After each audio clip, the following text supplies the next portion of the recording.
अच्छा सुनो, सब्सक्राइब करते वक्त ना घंटी बजा देना ताकि जब मैं ऑनलाइन आऊं तो तुम्हारे फोन की भी घंटी बजे। Good morning, all of you, all dear candidates, मेरे प्रिय साथी।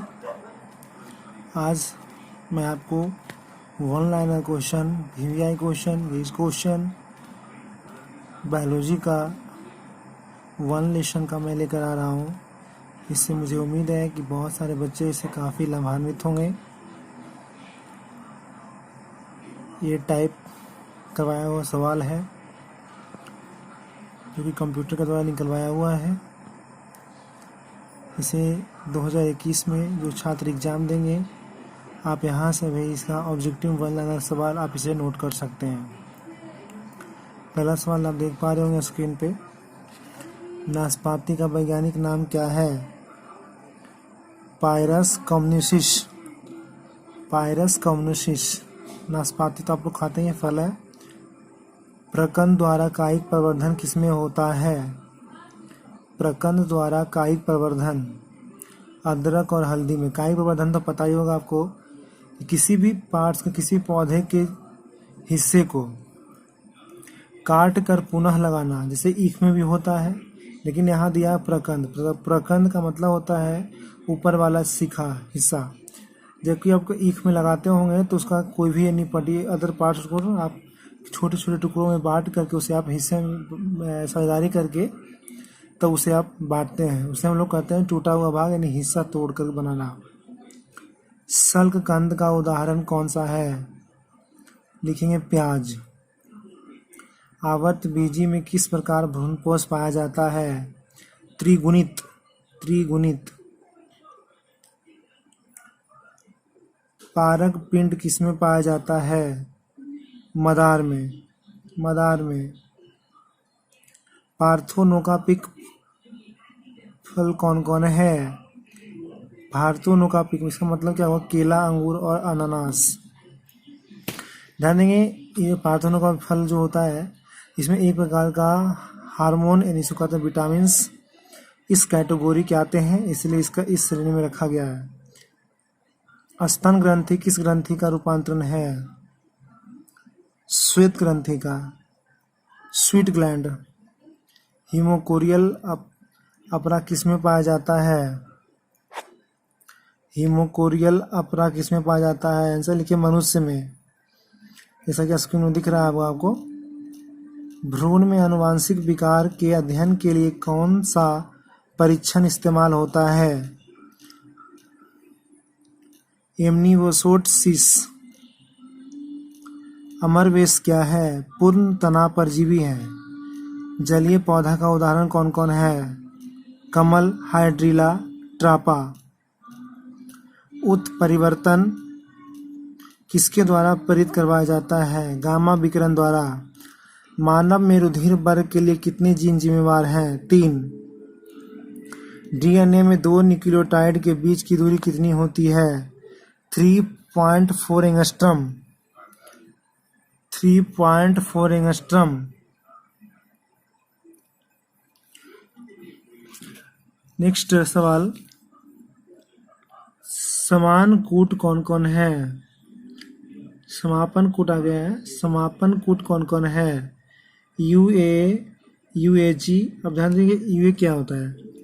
समापन कूट जो होता है एक अलग कैटेगरी का, मतलब सेम कैटेगरी का ये प्रवृत्ति होती है जो कि सिंपल वाली प्रक्रिया में यह पाई जाती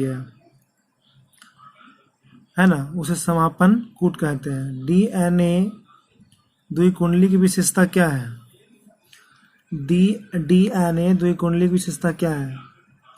पूरक तथा प्रति समानांतर। मनुष्य का अपशेषी अंग कौन है? निकिटेटिंग झिल्ली, कॉक्सी। निकिटेटिंग झिल्ली और कॉक्सी। आर्कियोप्टेरिक्स किस काल में पाया जाने पक्षी था? जुरासिक। जीवाश्म के अध्ययन को क्या कहते हैं? पैलियोंटोलॉजी। रेबनियो तिल मोटाइड को निम्नलिखित कौन परिभाषित करता है? साइलोस शर्करा प्लस नाइलोन सार किस कोशिकांग की मदद से जनांतरण की क्रिया संपन्न होती है? राइबोसोम। ह्यूमोरल असंकाम्यता किससे संबंधित है? बी कोशिकाएं यानी बीटा सेल से। टैकमॉड बीमारी का कौन सा रोगजनक होता है? साल्मोनेल टाइफी।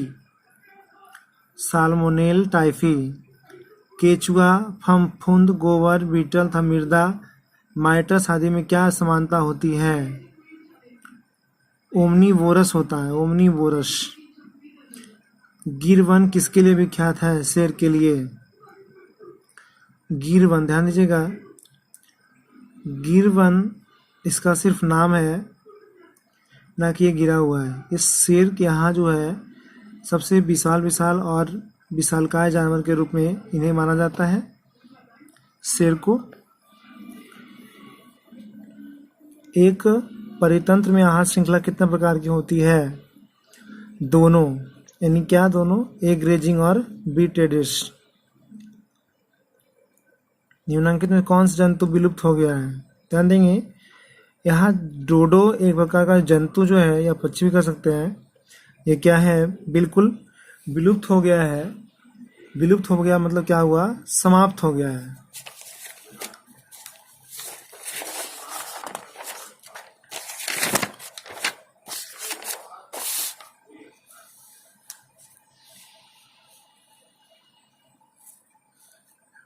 नेक्स्ट सवाल, प्राकृतिक जीन क्लोनिंग संवाहक का उदाहरण कौन सा है? टाइप्लेज्मिड। अम्लीय वर्षा का मुख्य कारक कौन है? NO2 तथा SO2। सारवती, सोनोरा तथा कल्याण सोना किसकी प्रोन्नत किस्में है?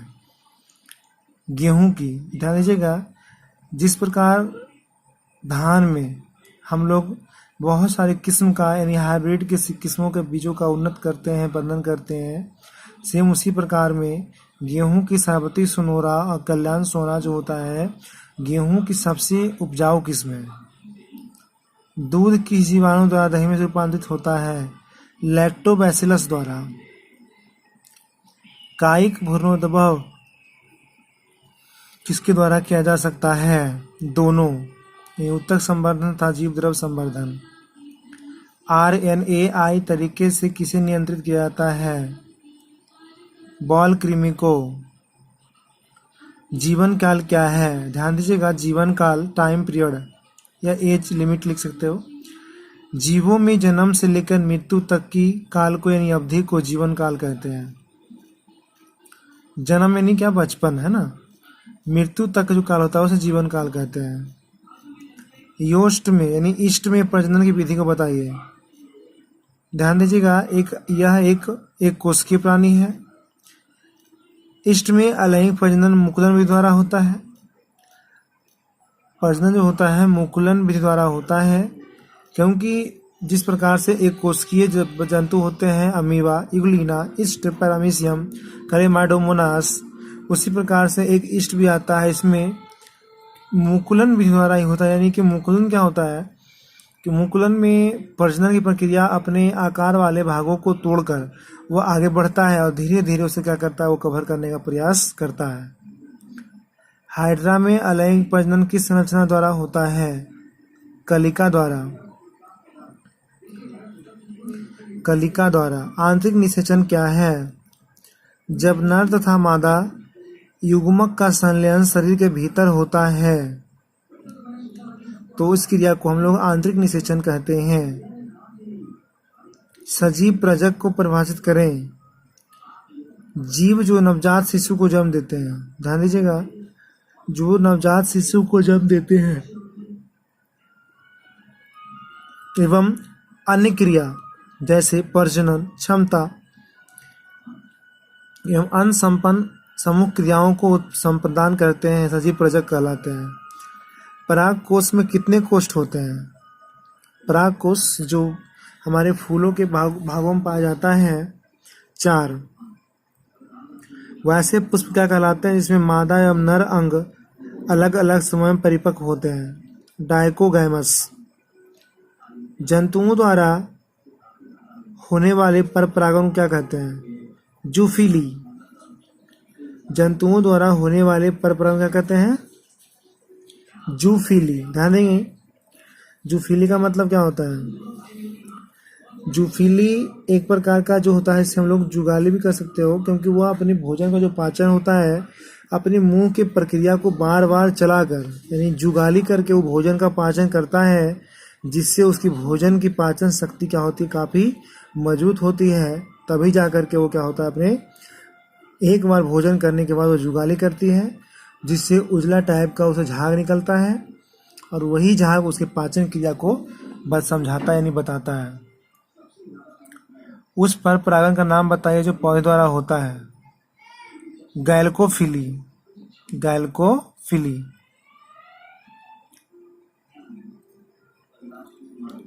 है ना। फिर आते हैं हम लोग, एम्ब्रियोजेनेसिस क्या है? इंग्लिश में आ गया है। जायगोट से भ्रूण बनने तक की क्रिया को एम्ब्रियोजेनेसिस कहते हैं। इसे बहुभ्रूणता भी कहते हैं। बहुभ्रूणता नीचे भी आया है, बीजों का। बहुभ्रूणता क्या है? एक बीज के अंदर एक से अधिक भ्रूण की उपस्थिति का पता लगाना बहुभ्रूणता कहलाता है। एपोमिक्सिस क्या है? कुछ पुष्पीय पौधों में लैंगिक प्रजनन बदलकर अलैंगिक प्रजनन स्थान ले लेता है, उसे ही असंग जनन कहते हैं, यानी एपोमिक्सिस कहते हैं। ब्रायोफिल्ला में वर्धी प्रजनन होता है किसमें? पत्तियों से। वायु परागित पुष्प के 2 लक्षण बताएं। वायु परागित यानी वायु यानी हवा के द्वारा जो परागकण की क्रिया में संपन्न होते हैं, छोटे एवं क्या होते हैं, या रंगहीन होते हैं। नेक्स्ट, कार्पस ल्यूटिनम का निर्माण कहाँ होता है? कार्पस ल्यूटिनम ओवरी में। या ध्यान दीजिए क्या होता है? ओवरी माने क्या हुआ? अंडाशय। ये हमारे मादा यानी स्त्रियों में पाई जाती है। कार्पस ल्यूटिनम का निर्माण कहाँ होता है? ओवरी में। नेक्स्ट, नर जनन तंत्र से जुड़ी हुई सहायक ग्रंथियों का नाम बताएं। प्रोस्टेट ग्रंथि, शुक्राशय ग्रंथि और कॉपर ग्रंथि। कॉपर तत्व वाली ग्रंथि नहीं है, ये कॉपर हमारे मानव शरीर के अंदर में पाए जाने वाली ग्रंथि का नाम है। सहेली नामक गर्भनिरोधक गोली खोज कहाँ हुई थी? ध्यान दीजिएगा, गर्भनिरोधक गोली क्या होता है? जो गर्भ को यानी कि मादा के गर्भ को क्या होता है, उससे क्या होता है, हटाया जा सकता है।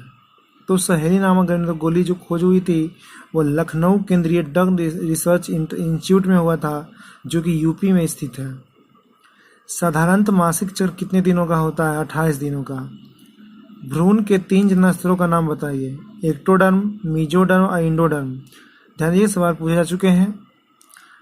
यौन संचारित रोग का नाम बताइए। ध्यान दीजिए, गोनोरिया और एड्स। जिसमें पता होगा एड्स किससे फैलता है? HIV से, है ना। ध्यान दीजिए, यौन संचारित मतलब क्या हुआ? किसी दूसरे व्यक्ति के साथ संपर्क में आने से, है ना, मतलब सेक्सुअल रिप्रोडक्शन करने से ये क्या होता है? संचित रोग फैलते हैं, जिसमें से गोनोरिया और एड्स होते हैं। टेस्टिस द्वारा स्थापित होने हार्मोन का नाम बताइए। टेस्टोस्टेरोन। ध्यान दीजिएगा, ये हमारे वृषण के भागों में पाया जाता है, यानी मानव में पाया जाता है, पुरुष में जेंट्स में पाया जाता है टेस्टोस्टेरोन हार्मोन। ये हार्मोन जो होता है एनर्जी का घोतक होता है, एनर्जी का दाता होता है। एक अल्पकालिक अंतःस्रावी ग्रंथि का नाम क्या है जिसका संबंध मादा जनन तंत्र से है? कार्पस ल्यूटिनम। मैं पीछे पढ़ चुका हूँ इसको। कार्पस ल्यूटिनम द्वारा स्थापित होने वाले हार्मोन का नाम बताइए। प्रोजेस्टेरोन एवं एस्ट्रोजन। प्रोजेस्टेरोन एवं क्या है भैया? एस्ट्रोजन। अब ध्यान दीजिएगा, प्रोजेस्टेरोन क्या होता है? प्रोजेस्टेरोन जो होता है ये हमारे मादा शरीर के अंदर में हार्मोन्स की क्रियाशीलता को यह क्या करता है? बनाए रखता है ना।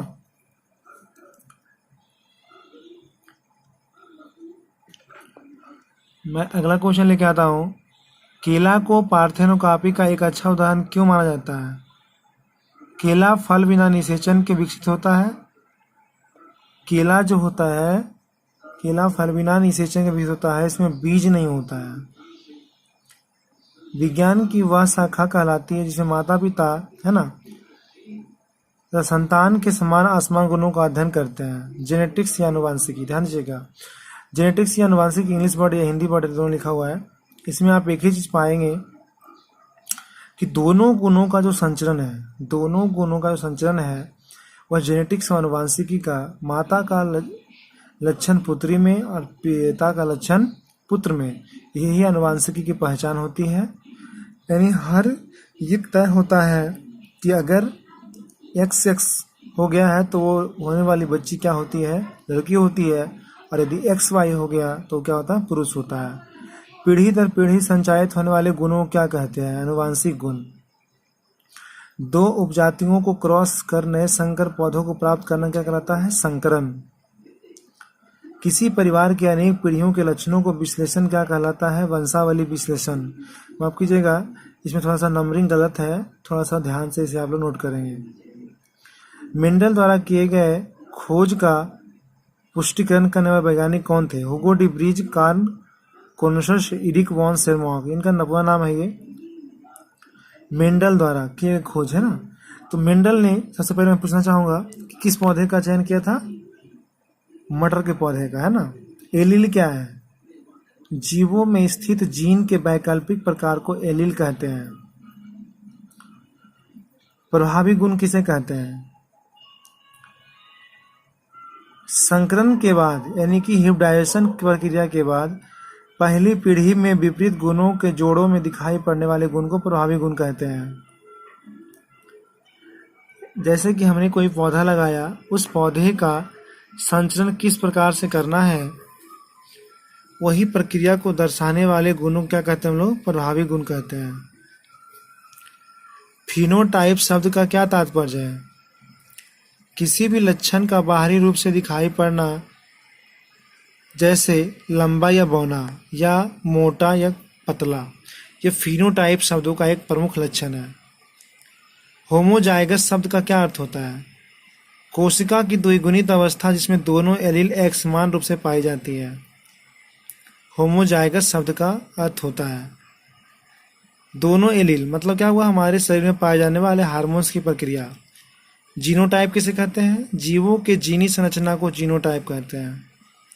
अब यहाँ ध्यान देगा, जीनी क्या होता है, जीवों की जीनी मतलब क्या हुआ, हमारे अंदर जो पाए जाने वाली संरचना होती है, जिसके अंदर मैंने ऊपर पढ़ा है आनुवंशिकी के बारे में, उसी को संरचना को हम लोग जीनोटाइप से बनाकर करते हैं, वही जीनोटाइप होता है। हेट्रोजाइगस का क्या तात्पर्य है, कोशिका की द्विगुणित अवस्था जिसमें दोनों एलील अलग अलग होते हैं। कोशिका की द्विगुणित अवस्था इसमें दोनों एलील क्या होते हैं, अलग अलग होते हैं, हेट्रोजाइगस कहलाता है। दोनों एलील मतलब क्या हुआ, कोशिका के द्वारा जो हमारी संरचना पाई जाती है, वो दोनों एलीलों का प्रक्रिया जो है वो अलग अलग रूपों में क्या होती है, पाई जाती है। इससे हमें वहाँ पे किसी भी मानव अंगों पे सर्कुलेशन करने में हमें क्या होती है, वो मदद मिलती है। नेक्स्ट क्वेश्चन है, विपुंसन शब्द से क्या तात्पर्य है, विपुंसन है ना, विपुंसन का अर्थ क्या होता है, ध्यान दीजिए मैं बताता हूँ विपुंसन क्या होता है। पुष्प से पराग कोश को परिपक्व होने से पहले निकाल देना, जैसे कि फूल को हम लोग पुष्प को तोड़ देते हैं, फूल खिलता भी नहीं है, उस पुष्प को तोड़ देते हैं, उससे हम प्रक्रिया को हम लोग क्या कहते हैं, विपुंसन कहते हैं। नेक्स्ट क्वेश्चन है, टेस्ट क्रॉस किसे कहते हैं, अप्रभावी गुणों वाले समयुग्मजी जनक के साथ एक वन पीढ़ी के जीवों का संकरण करना ही टेस्ट क्रॉस कहते हैं। इंटमोफिली परागण होता है किसके द्वारा, कीटों द्वारा। जीन म्यूटेशन क्या है, जीवों के आनुवंशिक इकाई जीन में सूक्ष्म स्तर पर होने वाले परिवर्तन को जीन म्यूटेशन कहते हैं। यानी जीन म्यूटेशन मतलब क्या हुआ, हमारे अंदर में किसी भी हार्मोन्स की प्रवृत्ति को जगाना, यानी उसके शामिल करना, यानी उसके प्रक्रिया में विराम देना। नेक्स्ट है, पॉलीएपिडी का क्या अर्थ होता है, किसी जीव में क्रोमोसोम की संख्या में होने वाले परिवर्तन को पॉलीप्लॉइडी कहते हैं। यह परिवर्तन कोशिका विभाजन के समय होता है। आरएनए के पायरिडीन के कौन कौन से नाइट्रोजन क्षार पाए जाते हैं, यूरेसिल एवं साइटोसिन। एक न्यूक्लियोसाइड का निर्माण किन अणुओं द्वारा होता है, शर्करा एवं नाइट्रोजन गैस के द्वारा, शर्करा एवं नाइट्रोजन गैस के द्वारा। डीएनए फिंगरप्रिंट का विकास किस वैज्ञानिक ने किया गया था? एलके जफीज के द्वारा। ध्यान दीजिएगा, मैं बताना चाहूँगा कि डीएनए जो फिंगरप्रिंट होती है वह बड़े बड़े अपराधियों के मानसिक बातों को रखने के लिए डीएनए फिंगरप्रिंट का इस्तेमाल किया जाता है। बड़े बड़े आतंकवादी को पकड़ने के लिए या अपने माता पिता के आनुवंशिक लक्षणों को पता लगाने के लिए भी इस फिंगरप्रिंट का प्रयोग करते हैं। ये खोजकर्ता कौन थे? एलेक जफीज। ट्रांसक्रिप्शन क्या है? आनुवंशिक सूचनाओं को डीएनए एवं आरएनए में स्थानांतरण करना ही ट्रांसक्रिप्शन कहलाता है। इंग्लिश वर्ड है ना। डीएनए में आरएनए में डीएनए का फुल फॉर्म तो आप जानते ही होंगे, डीऑक्सी राइबोज न्यूक्लिक एसिड, और आरएनए का राइबोज न्यूक्लिक एसिड। उत्परिवर्तन की परिभाषा क्या होती है? किसी जीव में अचानक से उत्पन्न होने वाला परिवर्तन उत्परिवर्तन कहलाता है। किसी जीव में अचानक से परिवर्तन मतलब जैसे कि मनुष्य का बढ़ना, वो तो अचानक नहीं होता है, लेकिन किसी अंगों का अचानक दर्द हो जाना, ये उत्परिवर्तन होता है, म्यूटेशन बोलते हैं। लिंग सहलंग वंशागति क्या है? इसमें लिंग क्रोमोसोम के ऊपर पाए जाने वाले लक्षणों के जीन एवं उनकी वंशागति को लिंग सहलंग वंशागति कहते हैं। डीएनए अणु के न्यूक्लियोटाइडों के पूरक कौन सा आरएनए होता है? एमआरएनए का नाइट्रोजनी बेस होता है। ध्यान दीजिए, आरएनए का यह प्रकार है M messenger RNA, transfer RNA और राइबोसोमल आरएनए। ये आरएनए का 3 प्रकार होते हैं। तीनों प्रकारों के बारे में मैंने बताया आपको, ट्रांसफर आरएनए, मैसेंजर आरएनए और राइबोसोमल आरएनए।